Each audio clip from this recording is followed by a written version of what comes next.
Yes, people, what's going on? Welcome to the road trip for Man United against Spurs at Old Trafford. And I feel like I don't want to swear, I don't want to cuss in a bad word this early in the morning on a Sunday, yeah?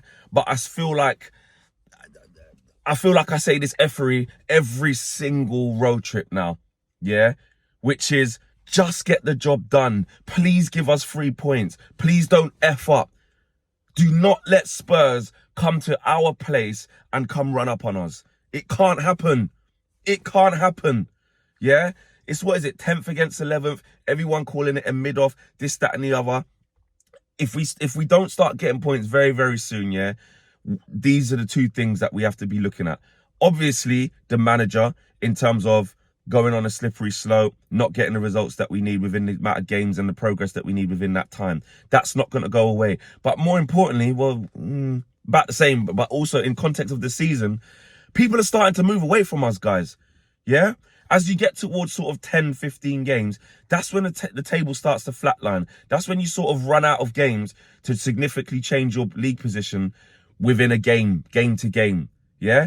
Get 3 points today. We can be closer to the likes of Chelsea, closer to the likes of Villa, who play at 2 o'clock. Closer, I know it sounds stupid, but Liverpool, Arsenal, Man City, it's still early in the season. Yeah? We can't afford to be being nearly double figures behind these guys already. We're already behind 5 points behind Villa. Yeah? Imagine we take an L today and they win. You can't be doing that. 8 points off already. No, it cannot happen. So these lot better show up. Now, let's just have it straight. Let's just be real, yeah? Bruno Fernandes is going to start. So I'm not even going to get into the whole, he shouldn't start, take him out of the team, I hope he doesn't start, play Eriksen in the 10, drop that. I'm not even going to waste my breath on a Sunday morning saying that. All I will say is this. Bruno, turn up, please. I'm begging you. I'm begging you. We've been there in arguments before, Bruno versus Maddison and respect Bruno and all of this stuff. And I've been there. I've been one of the biggest leaders of supporting Bruno. And rightly so, because in my eyes, he's earned it. But we have to call out what we're seeing now. He's in a bad place in terms of performance. As Ty would say, in football terms. Right? He's in a bad way now. And Eric's going to play him. He's our captain. He's going to show faith in him. And he said 100% he's going to start scoring goals and getting assists and being effective again. It's just a matter of time. Well, Lord God, make that time be uno now. Yeah, uno make that time be now, please. Because we cannot have another Bruno disaster class. And it sounds like I'm only just going in on him, like I'm saying the whole result depends on him. It doesn't. There's so many other factors that need to be taken into consideration, which I'll get to. But I just had to start there because he's the guy we're looking to. He's the captain, guys. Yeah, this is the guy that so many times has bailed us out. So many times can bail us out. So many times can have good performances for Man United. We know it's in there. Bruno hasn't just turned rubbish all of a sudden. And for the people who have always thought he's rubbish, he ain't beating the allegations.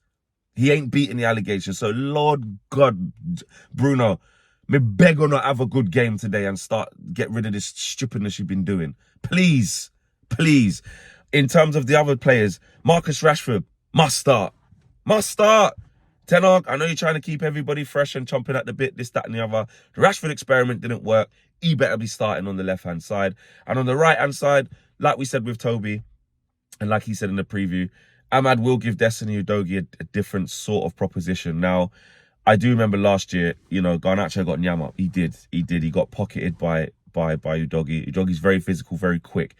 And actually, I would prefer to go with Ahmad today and get Garnacho in off the bench when Spurs are getting a little bit leggy, when you know there's going to be so much room on the counter-attack, when you know they're going to give up opportunities and more importantly, space, especially late on in the game, regardless of whether they're winning, losing or drawing, there will be space to exploit late in the game.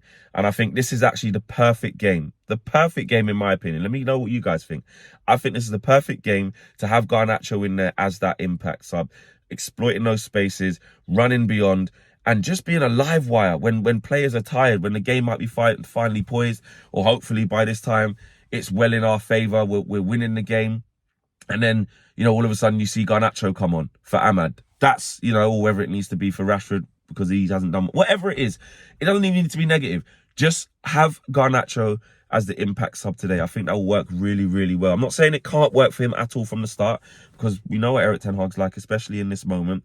He could easily start Garnacho and drop Ahmad to the bench and just go all out. But I do have the shades of Udogie just roughing up Garnacho, and I just feel like Ahmad will give him a different proposition. He'll hold on to the ball in the right times. He'll drift in off the right-hand side and get into those central areas and get involved in the build-up in a different way to Garnacho, and I think that can hurt Spurs in a different way. So I'd like to see that as well. Midfield, I mean, look, again, I spoke about the Bruno thing. Ugarte is going to be massive today if he starts. I presume he should. Listen, there's been people onto him already saying he might be rubbish or what does he do, etc., etc. He's only played a couple of games. That's not giving him a free pass, but he's still finding his feet. But today, these are the games what we bought him for. I know they're settling in periods, but these are the games where I need him to be doing all of those high metrics that he showed in the Portuguese league and in Liga as well, specifically last season. High volume tackles, getting about the pitch, good amount of ball carries, and he can progress the ball, not necessarily between the lines and fantastic forward passing, but give us that balance. Please give us that balance. We have to keep the ball well today. Most importantly, in transition, which is going to be really important, we have to be able to win the ball back. I don't think he goes with Casemiro. I think Kobbie Mainoo will come back in as well. So Kobbie needs to be having a good game. We need some confidence on the ball from him. And again, there's been a few myths that he's been terrible this year and this, that, and the other. Simply not true. Simply not true. Yes, the team has been shit overall in 7 games, but there are some metrics that Kobbie Mainoo is doing that he wasn't doing last year in terms of regaining possession, interceptions. I saw a stat for forward passes as well. Now, the easy thing to say is, oh, that doesn't matter because we've been rubbish. And look, I'm not even going to home in on that too much because it's true. The results have been poor, but the narrative that Kobbie's just been absolutely awful just isn't true in my eyes. Also, Mason Mount, it'd be interesting to see what he does there. You know, pressing machine gives us better shape. Let's see what Erik does with that. But I honestly think he'll be Ugarte, Mainoo, and Bruno in midfield. And up front, listen, there's a lot made about Højlund coming back in for Xerxes, etc. But I don't know, man. I would go with Xerxes again. I really, really would, especially, like I said, with Spurs' high line, with Spurs giving so much space in behind them. You know how they're going to play. They're going to be very, very easy to predict what they do. Just keep Xerxes in there. Let him drop off the front, ironically Harry Kane style, and let him do what vintage Tottenham used to do, where they had runners going beyond Harry Kane. That's what we need to do with Rashford and also Ahmad. Either or. You know, I've got no problems with him playing from the start. He keeps the ball well. He helps us keep possession well. And I've got no problem with that. Look, Erik might even go with Eriksen. Maybe he goes with Eriksen again. I know he gave away the ball for that goal against FC20, but he did get a goal in the game. And he has been in a good space. And Erik does like continuity. So would it be beyond the realms of possibility to have Ugarte, Eriksen, and Bruno like we saw the other day? No, it probably wouldn't. So I can see a various amount of different types of teams Erik ten Hag can put out. I think the back four will be the back four, that's for sure. De Ligt will definitely come back in. Mazraoui and Dalot, you know what they're going to do. And Onana, you know what they're going to do. But also, we know what Spurs are going to do, yeah? They will have high spells of possession, you know. Destiny Udogie bombing up the left-hand side, joining in the last line of defence, almost playing in the 10. Porro inverting as well. You know, Bentancur's going to get on the ball. Kulusevski's been playing, I think, in a central area. So we know they're threats. Solanke's starting to find his feet now.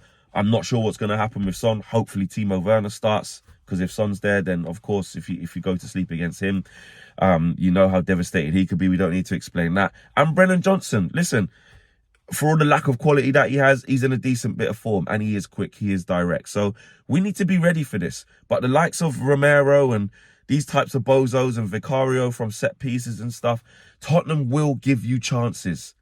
But if you sit off them and allow them to pick you off and get on the ball, of course, they've got players who can hurt us. On paper, this game is finely balanced. 2 inconsistent teams who are looking to sort of shake off some of the allegations and start their season.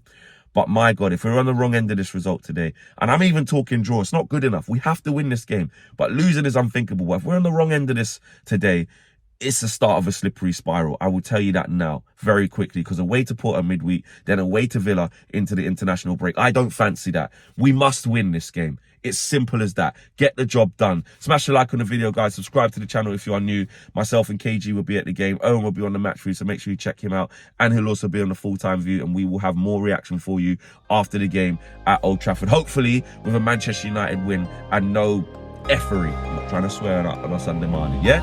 I'm out. Laters. Peace.